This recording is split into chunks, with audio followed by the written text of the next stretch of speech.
गुजरात के वडोदरा के पास एक गांव है। उस गांव में कृष्ण भगवान के परम भक्त मनसुख मास्टर जी स्कूल में बच्चों को बहुत अच्छे से पढ़ाते थे। वो अच्छी शिक्षा के साथ साथ बच्चों में अच्छे संस्कार देते थे और साथ ही प्रभु का हर पल चिंतन करते रहते।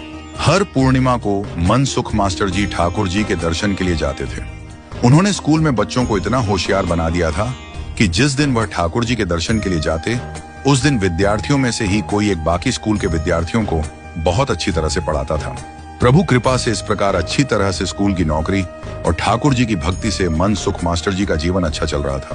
पर गांव के कुछ ईर्ष्यालु लोगों ने वडोदरा के शिक्षणाधिकारी से मनसुख मास्टर जी की शिकायत कर ये कहा, हमारे गांव के मास्टर जी बच्चों को पढ़ाने के बदले ठाकुर जी के दर्शन के लिए चले जाते हैं, जिससे बच्चों की पढ़ाई खराब होती है, उन्हें उचित शिक्षा नहीं मिलती है।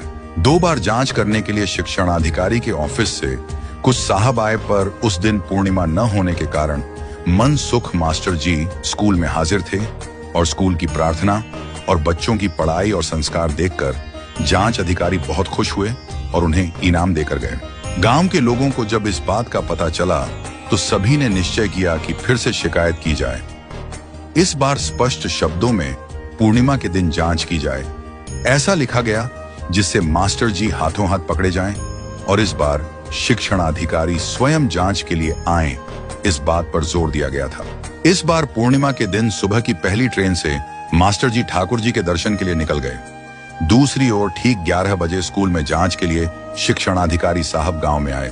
इधर मास्टर जी की पत्नी को जब इस बात का पता चला कि गांव में जांच के लिए साहब आए हैं और मास्टर जी ठाकुर जी के दर्शन के लिए गए हैं, तुरंत वह दौड़ती दौड़ती घर में गई और ठाकुर जी की मूर्ति के समक्ष घी का दीपक जलाया और ठाकुर जी से कहने लगी, हे ठाकुर जी, मेरे पति की नौकरी चली जाए उसकी मुझे कोई चिंता नहीं, पर कल सुबह जब यह बात सभी को पता चलेगी कि आपके दर्शन करने गए मास्टर जी की नौकरी चली गई, तो आप पर कौन भरोसा करेगा? हे ठाकुर जी, हमारी लाज रखना।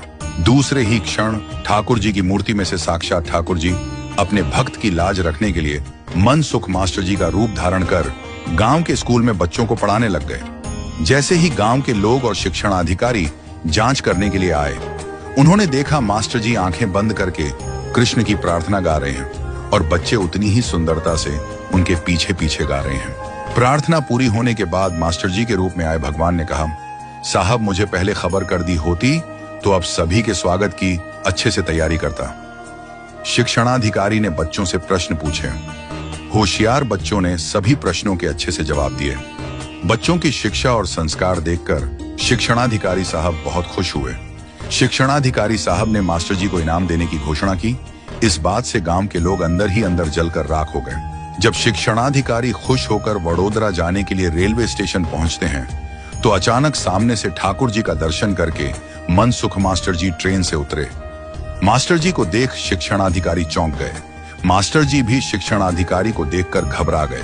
घबराते हुए कहने लगे, साहब मुझे अगर पता होता कि आज आप आने वाले हैं तो मैं ठाकुर जी के दर्शन के लिए नहीं जाता। शिक्षणाधिकारी साहब ने कहा, क्या मनसुख जी आप मजाक कर रहे हैं? मैं आपके स्कूल में जांच करने गया, आप खुद पूरे दिन हमारे साथ रहे, ये सब क्या है? मुझे कुछ समझ में नहीं आ रहा है। मनसुख मास्टर जी की आंखें भर आईं और रोते रोते कहने लगे, साहब मैं समझ गया, मेरे भगवान ने मेरी लाज रखने के लिए, मेरी नौकरी बचाने के लिए मेरे ठाकुर जी को मास्टर जी बनकर नौकरी करनी पड़ी। वाह मेरे ठाकुर जी, भक्तों के लिए आप कितने रूप धारण करके उनका काम करते हैं। शिक्षणाधिकारी और गांव के लोगों ने जब सारी वास्तविकता सुनी, सभी की आंखों से आंसू निकल पड़े। मास्टर जी ने तुरंत एक कागज निकाला और उस पर अपना इस्तीफा लिखकर शिक्षणाधिकारी को देते हुए बोले, मेरे बदले मेरे ठाकुर जी को नौकरी करनी पड़े, ऐसी नौकरी मुझे नहीं करनी है। शिक्षणाधिकारी साहब ने और गांव के लोगों ने बहुत समझाया। गांव के लोग अपनी भूल पर पछताने लगे, मास्टर जी से माफी मांगने लगे। हे प्रभु, आज आपने यह साबित कर दिया कि आप अपने भक्तों के लिए किसी भी हद तक जा सकते हो। वाह मेरे ठाकुर जी वाह।